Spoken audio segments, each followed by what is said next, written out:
RS Infotainment Elred Kumar தயாரிப்பில் விஜய் சேதுபதி சூரி இணைந்து நடிக்கும் விடுதலை பார்ட் 2 டிசம்பர் 20 முதல் திரையரங்குகளில். GT Holidays, South India's #1 travel brand. You know you are special when you're with GT Holidays. School அப்படின்னு நம்ம வெற்றிமாறன் சார் சொல்றதோட ஒரு மிகப்பெரிய யூனிவர்சிட்டி.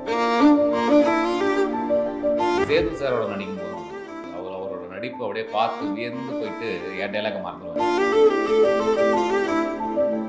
மேக்கிங்கோட ப்ராசஸ் அந்த ப்ரீ பிளானிங்கான ப்ரிப்பரேஷன்லாம் இருக்குல்ல, அதை பற்றி சொல்லுங்க. மேக்கிங்கில் பார்த்தீங்கன்னா ஈவன் செட்டு கூட நடிக்கும். அவர் வைக்கிற ஃப்ரேம் அப்படி இது மாதிரி கதைகள், இது மாதிரி களங்கள் வெற்றிமாறன் சார் மாதிரி ஆட்களால் தான் பண்ண முடியும். ஏன்னா இது படம் அப்படின்னு சொல்கிறதோட மிகப்பெரிய ஒரு பாடம். வன்முறை எங்கள் மொழி இல்லை, ஆனால் எங்களுக்கு அந்த மொழியும் பேச தெரியும். வாத்தியார் தாங்கய்யா.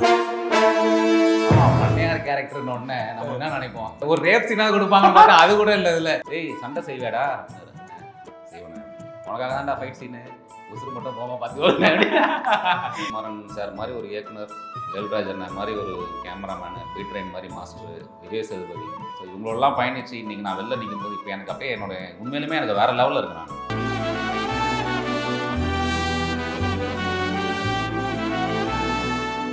ஹாய், வணக்கம் and welcome to Nakkheeran studio. நான் ராம்குமார். இன்னைக்கான கான்வர்சேஷன் நம்மளோட ஜாயின் பண்ணியிருக்காங்க ஆக்டர் ஜெய்வந்த் அவர்கள். சார் வணக்கம். வணக்கம். தமிழ் சினிமாவோட 2024 எண்ட் ஆகிறதுக்குள்ள ஒரு மிக முக்கியமான திரைப்படம் எதிர்பார்த்துட்டு இருந்தாங்க, விடுதலை 2 அப்படின்னு. ஒரு மேசிவான ஒரு மெமோத்தான ப்ராஜெக்டில் நீங்களும் இங்கே பார்ட் ஆஃப் த ஃபிலிம் அப்படிங்கும்போது அந்த விஷயமே எவ்வளோ சந்தோஷமாக இருக்குது. ஆக்சுவலாக அது எனக்கு ஒரு 15 வருஷம் போராட்டம். என்னுடைய முதல் படம் 2009 மத்திய சென்னை, அப்புறம் காட்டுப்பாய சிறந்த காளி, இப்போ ரீசெண்டாக தீர்க்கதரிசி, அதுக்கப்புறம் அது நான் வெற்றி சாரை வந்துட்டு ஒரு 13 வருஷத்துக்கு முன்னாடி மீட் பண்ணேன். ஓகே. அவரோட க்ளோஸ் ஃப்ரெண்டு ஜான்சன், எனக்கும் ஃப்ரெண்ட் அவர். அப்படி தான் அவரோட அறிமுகம். அதுக்கப்புறம் ஒரு 2-3 தடவை ஒரு பர்த்டேல மீட். அப்போனா அது பொல்லாதவன் டைம் நீங்கள். ஆமாம், கரெக்ட். பட் அவர் இதுக்கு எனக்கு கூப்பிடுவார் நான் எதிர்பார்க்கவே இல்லை. ஸோ நீங்கள் சொன்ன மாதிரி இந்த 2024 இயர் முடிகிற டைமில் எனக்கு ஒரு ஓப்பனிங் தான் சொல்லணும். மிகப்பெரிய ஒரு போராட்டத்துக்கான ஒரு பெரிய கிஃப்ட் எனக்கு. அதுவும் இந்த கதாபாத்திரம் எனக்கு கொடுத்தது வந்துட்டு நான் எதிர்பார்க்கவும் இல்லை.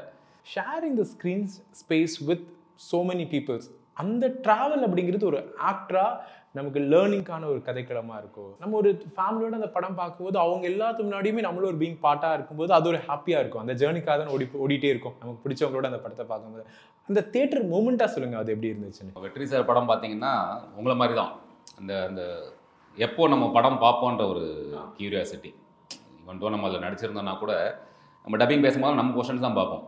ஓவராலாக ஒரு மூவியாக பார்க்கும்போது அதில் இருந்த ஒரு சுவாரஸ்யமோ ஒரு சந்தோஷமோ அதை நம்ம வார்த்தைகளால் வர்ணிக்கவே முடியாது. நீங்கள் சொன்ன மாதிரி ஸ்க்ரீன் ஷேரிங் எனக்கு பார்த்தீங்கன்னா சேதுவோட கிஷோரனோட இந்த காம்பினேஷன் தான் எனக்கு. போஸ் வெங்கடண்ணா.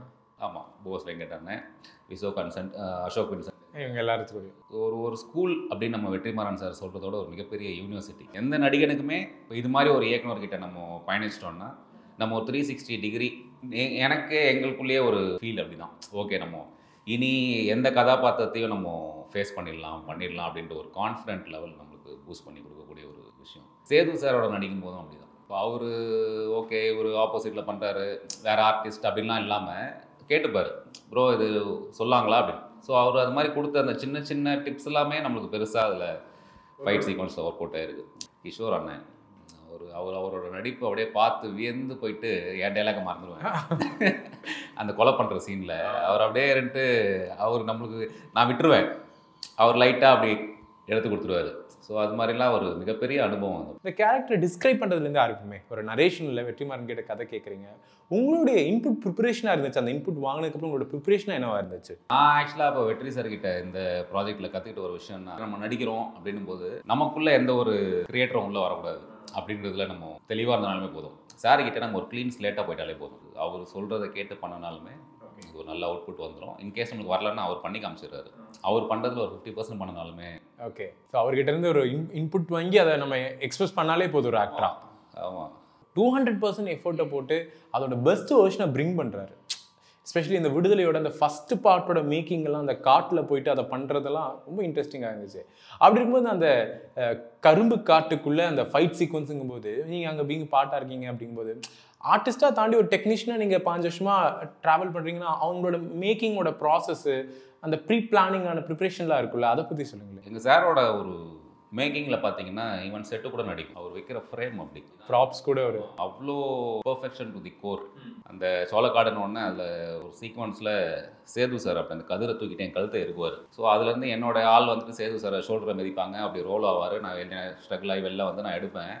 அந்த சீக்வன்ஸுக்கு அந்த மூச்சு விடுறது வந்துட்டு சொல்லி கொடுத்தாரு. ஏன்னா கழுத்து இறுகிடுச்சு, உயிர் போகுது, திரும்ப உயிர் வருதுன்னா எப்படி இருக்கும் அப்படின்றது. ஸோ அந்த அளவுக்கு நுணுக்கமாக சொல்லி கொடுத்த விஷயங்கள் அது மாதிரி தான். நிச்சயமா. இப்போது கதைகளுக்கான களந்தா இந்த மத்திய சென்னை, இல்லை நீங்கள் இந்த பக்கம் வந்தீங்கன்னா வெற்றிமாறன் அவர்களுடைய கதைக்களங்கள் தான். அப்போது அந்த படங்களை தாண்டி நம்ம அங்கே நடக்கிற டிஸ்கஷன் ஒன்று இருக்குல்ல, அது அரசியல் சார்ந்தா இருக்கலாம், இல்லை இந்த படம் சார்ந்தே அந்த தொழிலாளர்களுடைய இது, இல்லை இந்த ஓனர்ஸ் எல்லாம் ஒன்று சேர்க்கணுங்கிறவங்களோட இது, ஒரு அரசியல் புரிதலுக்குள்ள நீங்கள் வந்திருப்பீங்களே இந்த ஸ்ட்ரக்சராகவே? நிச்சயமா. ஆக்சுவலாக இப்போ நம்ம செட்டுள்ள போயிட்டனால நம்மளுக்கு அந்த ஃபீல் தான் வரும். இப்போ நீங்கள் என்னோட கேரக்டரைசேஷனை நீங்கள் படத்தில் பார்த்தீங்கன்னா நான் வேறு மாதிரி இருந்திருப்பேன். நம்மளோட பாடி நம்ம இன்னும் கொஞ்சம் குண்டாக இருக்கிற மாதிரி. ஸோ இது எல்லாமே அந்த களத்தோடு சேர்ந்து அந்த கதாபாத்திரமாகவே நம்ம அந்த பண்ணையார்களுக்கான ஈவன் அந்த செட்டு கூட பார்த்தீங்கன்னா நம்ம அந்த 1970s 80s அது ஒரு விஷயம். நெக்ஸ்ட்டு இது மாதிரி கதைகள், இது மாதிரி களங்கள் வெற்றிமாறன் சார் மாதிரி ஆட்களால் தான் பண்ண முடியும். ஏன்னா இது படம் அப்படின்னு சொல்கிறதோட மிகப்பெரிய ஒரு பாடம். இது வரலாற்றில் வந்துட்டு மறைக்கப்பட்ட சில உண்மையான போராளிகளோட பதிவுகள் தான் அந்த படம். இப்போ இருக்கிற 2K கிட்ஸ் கனெக்ட் ஆகுமான்னு தெரில.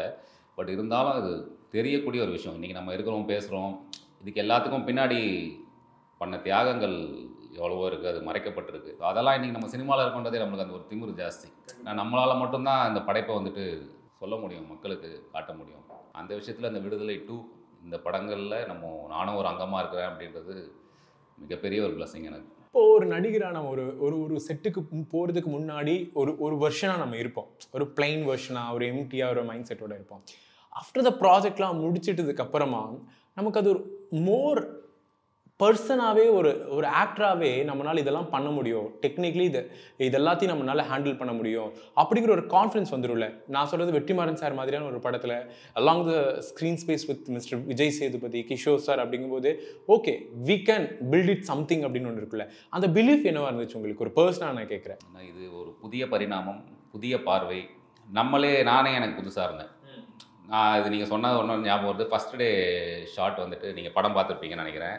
அந்த ரைஸ் மில்லு உள்ளே நான் நடந்து போவேன், எனக்கு பின்னாடி தான் ஷாட் இருக்கும். அந்த ஷாட்டு நம்ம ஒரு ஸ்டாக் ஷாட் வச்சு ஓகேடா பண்ணையாரு அப்படின்னு நினச்சேன். ஆமாம், பண்ணையார் கேரக்டர்னு ஒன்று நம்ம என்ன நினைப்போம், அந்த பல்லு வச்ச செயின், மல்லிகை மைனர் சட்டை, ஆமாம் மைனர் சட்டை, ஒரு ரேப் சீனாக கொடுப்பாங்க, அது கூட இல்லை. இதில் ஆம்பளையெல்லாம் கூப்பிட்டு வச்சு பேசிட்டு இருக்கீங்க, பஞ்சாயத்து பண்ண விட நான் இருக்கேன் அது மாதிரி. ஸோ அது எல்லாத்தையுமே அந்த ஒரு பிரேக் பண்ணி வந்து ஏய் பண்ணிடுறா நீ நினைக்கிற அது மாதிரிலாம் இல்லை, நீ கேஷுவலாக போ. ஸோ ஒரு அசைவும் நம்ம எப்படி நடக்கணும், எப்படி பார்க்கணும். பல்கலைக்கழகத்துலேருந்து நம்ம முடிச்சுட்டு வெளில அந்த மாதிரி ஒரு ஃபீலு, நம்மளோட கான்ஃபிடென்ட் லெவல் வேறு லெவலில் இருக்குது. இப்போ எந்த ஒரு கதாபாத்திரம் கொடுத்தாலும் ஏற்று நடிக்கக்கூடிய தைரியம் நம்மளுக்குள்ள. ஐ திங்க் அதுதான் ஒரு நல்ல விஷயம் நினைக்கிறேன். To working with ace directors, ஒரு மிகப்பெரிய ஒரு பீப்புள்ஸ் கூட ஒர்க் பண்ணும்போது we are getting a knowledge இல்லை அவங்க கிட்ட இருந்து இன்புட்ஸாக. அப்போது மெமரியாகவே நிறைய விஷயங்கள் விடுதலை 2 அப்படின்னு உங்களுக்கு பர்சனலாகவே சில மெமரிஸ் கனெக்ட் ஆகும்ல. எனக்காவது ஸ்டோரிஸாக உங்களோட நட்புகள் கிட்ட, உங்களோட ஃபேமிலி கிட்ட சொல்கிறதுக்காகவே அங்கே என்ன நடந்துச்சு தெரியுமா, இந்த சீன் தான் அப்படிங்கிற மாதிரி சில விஷயங்கள் இருக்குல்ல. இஸ் தேர் எனி மூமெண்ட் அந்த மாதிரி உங்களுக்கு? டே 1 எனக்கு சார் ஆஃபீஸ்லேருந்து கால் வந்ததுலேருந்தே இந்த நொடி வரைக்குமே எனக்கு அது எல்லாமே மிகப்பெரிய மெமரிஸ் தான். மணிமாறன் சார் தான் ஃபோன் பண்ணி கூப்பிட்டார், மாதிரி இந்த டேட்டு அவைலபிளான அம்மா இருக்கனே அப்படின்னோடனே சரி வந்துரு அப்படின்னாரு. குற்றாலம் போயிட்டு முதல் நாள் நிற்கிறேன், ரூம்லாம் கொடுத்துட்டாங்க, சாப்பாடுலாம் போட்டாங்க, காலைல போய் ஷூட்டிங்கில் நிற்கிறேன், டேரக்டர் பார்க்குறேன், எதுவும் சொல்லலை. 2வது நாள் ஆச்சு, 3வது நாள் ஆச்சு. சரி ராஜா நீ கிளம்பு, நான் சொல்கிறேன்னு அனுப்பிச்சிடுவாங்க. பார்த்தா 3rd டேவோ 4th டேவோ ஈவினிங்ஸ் ரூமுக்கு வர சொல்லியிருந்தாங்க. போன ஒன்று சரி அவங்க பர்சனலாக பேசியிருந்தாங்க. அப்புறமா நான் கேட்டேன் என்னென்ன அப்படின்னு, டேய் சண்டை செய்வேடா அப்படின்னாரு. செய்வேண்ணே அப்படின்னு. ஹெல்த்லாம் ஓகே தானே? இன்னும் ஓகே, உனக்காக தான்டா ஃபைட் சீனு அப்படின்னாரு. அண்ணே சரிண்ணே உசுறு மட்டும் போகாமல் பார்த்துக்கோண்ணே அப்படின்னு. ஏன்னா பீ ட்ரெயின் மாஸ்டர் எனக்கு அப்போ தெரிஞ்சிச்சு, ஐயோ இவன் கொண்டு எடுத்துருவா பிள்ளைய நம்மளை. அதே மாதிரி தான் ஃபஸ்ட்டு டே போயிட்டு ரிஹர்சல் நடந்துட்டுருக்கு. சரி நம்ம எப்போ அந்த ஒரு சரி நம்ம தான் பண்ணையார் பையன் ஆகிட்டோமே, அந்த கெத்துலேயே மிடுத்துலேயே போனோம் உள்ளே. ரிஹர்சல் நடக்குது ஃபைட்டர்ஸோட. சரி நான் போய்ட்டு மாஸ்டர் வணக்கம் மாஸ்டர் அப்படின்னு, வாடா ராஜா உள்ளே வாடின்ட்டாரு. இந்த இது உள்ளே வரணுமா ரிஹர்சல் இப்போவே வா அப்படின்னு. ஒரு 1.25 மணி நேரம் நம்மளுக்கு ஒன்று எடுத்தாப்புல மூச்சு திணறிச்சு. இந்த வடிவேல் சொல்கிற மாதிரி திணற அடிச்சு படுக்க வச்சுட்டாங்க. இப்போ இந்த நடிகர்களுக்கு பிடிச்ச மாதிரியான ஒரு வார்த்தை அந்த ஆக்ஷன் கட்டு தான். அதுக்குள்ளே அவங்க என்ன பெர்ஃபார்ம் பண்ணுறாங்கிறது தான் அவங்களுக்கு ஒரு பிடிச்சமான ஒரு ஸ்பேஸ்ன்னு நான் பிலீவ் பண்ணுறேன். ஆனால் அந்த ஆக்ஷன் கட்டை சொல்கிறது வெற்றிமாறன், அதை ரோல் பண்ணிட்டு இருக்கிறது வேல்ராஜ் அவர்கள். சினிமோட்டோகிராஃபி வித் வேல்ராஜ் சார் அப்படிங்கும்போது ஒரு இயக்குனரும் கூட அவர். அது எப்படி இருந்துச்சு ஆக்சுவலாக? இஸ் தேர் எனி, அவர் சொன்னார் அவங்களுக்கு கேமரா பார்த்துட்டு இந்த எக்ஸ்பிரஷன்ஸ் எல்லாம் நல்லா இருந்துச்சு, இஸ் தேர் எனி ஃபீட்பேக்ஸ் அவர்கிட்ட? வேல்ராஜ் அண்ணா வந்துட்டு லாஸ்ட் டே நம்மளை அந்த கொலை பண்ணுறாங்க. ஆமாம், அந்த ஷார்ட் எடுத்த அன்னைக்கு தான் ஃபஸ்ட் நான் எப்பவுமே காலைல கூட விஷ் பண்ணுவேன். இப்போ நான் விஷ் பண்ணிட்டு திரும்பினேன், தம்பி அப்படின்னாரு அண்ணன் அப்படின்னு. மிகப்பெரிய ஒரு விஷயம் அதில் இருக்குது, கொடுத்துருக்காரு டேரக்டரு, அப்படியே பிடிச்சிட்டு வந்துடுங்க அப்படின்னாரு. நல்லா பண்ணியிருக்கீங்க, தேங்க்ஸ்ண்ணே. எனக்கு அப்படியே ஒரு நிமிஷம் அப்படியே அவர் கேமரா ரோல் ஆகுது, என் கண்ணில் டியர்ஸ் ரோல் ஆக ஆரம்பிச்சிச்சு. ஏன்னா நம்மளுக்கு ஒரு 15 வருஷத்துக்கான ஒரு வழி அது. நிச்சயம். இப்போ இன்னைக்கு நம்மளுடைய இந்தியன் சினிமாவே நம்ம எடுத்துட்டோம்னா, எனக்கு கடவுள் கொடுத்த ஆசீர்வாதம் வெற்றிமாறன் சார் மாதிரி ஒரு இயக்குனர், வேல்ராஜ் அண்ணன் மாதிரி ஒரு கேமராமேனு, பீட்ரைன் மாதிரி master, Vijay Sethupathi one of the best and finest actor Indian சினிமாவில் நம்ம இன்றைக்கி காலகட்டத்தில் சொல்லலாம், கிஷோர் சார்.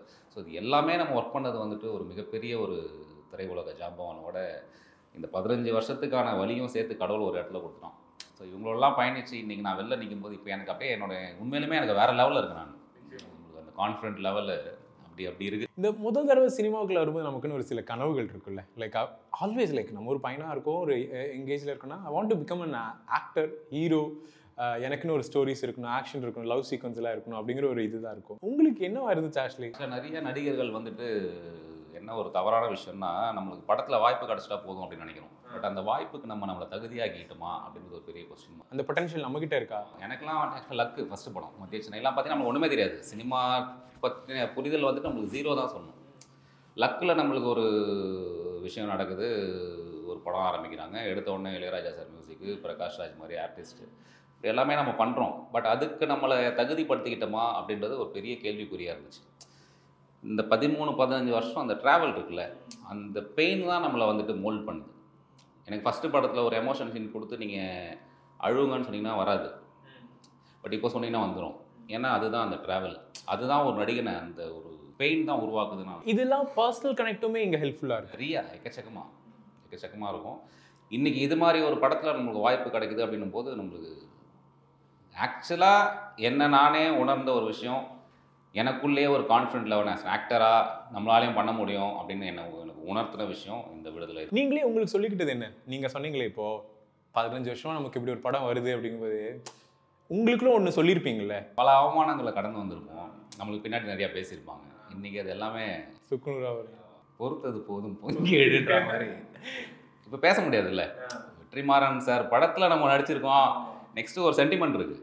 வெற்றிமாறன் சார் படத்தில் வில்லனாக வந்தவர் தான் கிஷோர் அண்ணன். ஆமாம். அவர் படத்தில் வில்லனாக வந்தவர் தான் தமிழ் அண்ணன். ஆமாம். இன்றைக்கி அதே வரிசையில் நீங்கள் ஜெயவந்தனோன்னு ஒரு வில்லனாக வந்துருக்கலாம். நம்மளுக்கு ஒரு ரூட்டை போட்டார்ல, பிடிச்சி அப்படியே போக வேண்டியது தான். நிச்சயம். இளையராஜா அவர்கள் ஆக்சுவலாக ஏன்னா அது இப்போ நம்ம அந்த யங் ஏஜ்னாலே நமக்கெல்லாம் ஊரில் கேட்குற ஒரே பாட்டு இளையராஜா அவர்களோட பாட்டு தான், மறக்கவே முடியாது. அதில் நிறைய ஹீரோஸ் வருவாங்க போவாங்க, நம்ம குடும்பத்தோட படம் பார்க்கும்போது இளையராஜா மட்டும் நம்மளோட எல்லா எமோஷன்ஸ்லையும் இருந்துகிட்டே இருப்பார். வெற்றி, தோல்வி, காதல், நட்பு அப்படின்னு அந்த இளையராஜா அப்படிங்கிற ஒரு விஷயத்தை நம்ம பேசும்போது மத்திய சென்னையும் சரி, விடுதலை 2வும் சரி, அது அவர் எவ்வளோ கனெக்டாக இருக்கார் உங்களுக்கு? நான் வந்து ஒரு இசையமைப்பாளர் அப்படி கேட்கல, ஒரு பர்சனல் ஷேப்பப்பாகவே கேட்குறேன். நம்ம வாழ்வியலோட பின்னி பிணைக்கப்பட்ட ஒரு விஷயம் தான் ராஜா. நிச்சயமா. அதில் எனக்கு மிகப்பெரிய ஒரு சந்தோஷம் வந்துட்டு இதுதான். என்னோட முதல் படம் 2009 மத்திய சென்னை, இசைஞானியோட இசை. அதுலேருந்து அப்படியே இங்கே இந்த படம், இதுலேயும் எனக்கு சாங் இருக்குன்றது தான் ஹைலைட்டே. எனக்கு அந்த பொறுத்தது போதும் சாங் அப்படின்னும் போது இந்தோ இப்போது ஹீரோக்கு இருந்துச்சுனாலும் வில்லன் இல்லாமல் ஹீரோ இல்லைல்ல, இப்போ எங்களுக்கான பாடல் அது. அதில் ராஜா சார் அந்த பாடல் வரிகள் ஒன்று நமக்கு ஒரு ஒரு எனர்ஜி, அது ஒரு பூஸ்ட் நம்மளுக்கு. கமிங் டு விஜய் சேதுபதி அவர்கள், ஆக்சுவலி நம்ம எப்பவுமே ஒரு சில இன்புட்ஸ் எடுத்துக்கோம் சில நடிகர்கள்கிட்ட இருந்து, அது ஆன் செட்ஸில் ஓகே, பட் ஆஃப் கேமராவில் நம்ம எங்கேயாவது ஒருத்தங்களை மீட் பண்ணுறோன்னா சில பர்சனல் ஸ்பேஸில் பேசிப்போம்ல, அவங்களோட கஷ்டத்தை சொல்லுவாங்க, இல்லை நம்மளோட கஷ்டங்களெல்லாம் கேட்டுட்டு சில இன்ஃபர்மேஷன்ஸாகவே சில இன்புட்ஸாகவே அவர் கொடுப்பார்ல. அவர் சொன்ன ஒரு விஷயம் கண்டிப்பாக I just wish to follow, ours like it will motivate me always அப்படின்னு என்னவா இருக்கும் உங்களுக்கு? இப்போ இசை ஞானி அப்படின்னு சொல்கிற மாதிரி நான் சேது வந்து நடிப்பு ஞானினே சொல்கிறேன். ஓகே. ஏன்னா நான் அவர்கிட்டே சொல்லிட்டேன், சார் ஆனால் எனக்கு தலைவா எனக்கு உங்களை கண்ணதாசன் பார்க்குற மாதிரி இருக்குது நீங்கள் சொல்கிற விஷயங்கள், பேசுகிற விஷயங்கள். ஆனால் கண்ணதாசன் சார்து வந்துட்டு அர்த்தமுள்ள இந்து மதம்ன்ற ஒரு விஷயம் இருக்கும். மிகப்பெரிய விஷயத்த எளிய மக்களோட மொழியில் சொல்லியிருப்பார். சேது சார் அது மாதிரி தான். அவர் அந்த சினிமா அவருக்கான ஒரு புரிதல் இருக்குல்ல. இப்போ எங்களை மாதிரி சக நடிகர்களுக்கு அவர் சொல்லணும்னு அவசியம் இல்லை. எனக்கு ஒரே ஒரு விஷயம் சொன்னது என் லைஃப் டைம் நான் வச்சிட்டேன். தலைவா, இப்போ உனக்கு உங்ககிட்ட விளக்கு இருக்குது, எண்ணெய் இருக்குது, திரி இருக்குது, யாராவது கொளுத்தணும், நம்ம கொளுத்திட்டு நான் கொளுத்துனோன்னா நானாக இருந்து போயிடுறேன் அப்படின்ற மாதிரி. எனக்கு மேபி அவரோட அந்த பூவோட சேர்ந்து நாரும் மணக்கம்ன்ற மாதிரி இப்போ சேது சார் மாதிரி, கிஷோர் சார் மாதிரி ஆர்டிஸ்டோட நம்மளும் சேர்ந்து பயணிக்கும் போது அதோட ரீச் வந்துட்டு வேறு லெவலில் இருக்குது. கண்டிப்பாக. ஆக்சுவலி உங்களுடைய கேரக்டருமே பெரிய ஒரு என்ன சொல்கிறது, ஒரு ரெஸ்பான்சிபிளான ஒரு கேரக்டர். அது ஜஸ்டிஸ் பண்ணியிருக்கீங்க. Like along with these people நீங்கள் சொல்கிற மாதிரி the so call the best versatile performance கூட. எனக்கு அதான் லைக் இப்போது 15 வருஷ பயணத்தில் ஒரு மிக முக்கியமான ஒரு படத்தில் சோக்கால் ஒரு கமர்ஷியலாக மக்கள்கிட்ட போய் சேர படத்தில் நடிச்சிட்டோம். மற்ற எல்லாத்துக்குமே உங்களோட முகம் ரெஜிஸ்டர் ஆகிடுச்சு. இப்போது next step something you want to do அப்படின்னா அது என்னவா இருக்கும்? உங்களோட கால் என்னவா இருக்கும்? ஒரு நடிக்கிறது, ஒரு ஆக்டிங், ஒரு ஸ்கிரிப்ட் செலெக்ஷனோட பேஸ்லேயே என்னவா இருக்கும்? நம்ம ஒரு டார்கெட் ஃபிக்ஸ் பண்ணுவோம்ல, அதை ரீச் பண்ணுற வரைக்கும் நம்மளுக்கு அது மேலே பயங்கரமாக ஒரு கியூரியாசிட்டி இருந்துகிட்டே இருக்கும். அப்படியே இப்படி ஆகிடுமோ, அப்படி ஆகிடுமோ, அதை எப்படி தொடுவோம். இப்போ தொட்டோம், இதுக்கு மேலே என்ன, நம்ம அடுத்தது நம்ம என்ன அப்படின்றது வந்துட்டு அதனுடைய அந்த ஒரு பொறுப்பு எனக்கு இப்போ ரொம்ப ஜாஸ்தியாக இருக்க மாதிரி இருக்குது. ஏன்னா இப்போ அடுத்தடுத்து நான் பண்ணக்கூடிய படங்கள் தான் என்னை வந்துட்டு நிலைநிறுத்திக்கக்கூடிய ஒரு விஷயமும் அமைய போகுது. அதில் நான் அது கொஞ்சம் பதட்டமாகவும் இருக்குது, கொஞ்சம் ரொம்ப கான்ஷியஸாகவும் நம்ம சூஸ் பண்ணணும் இருக்குது.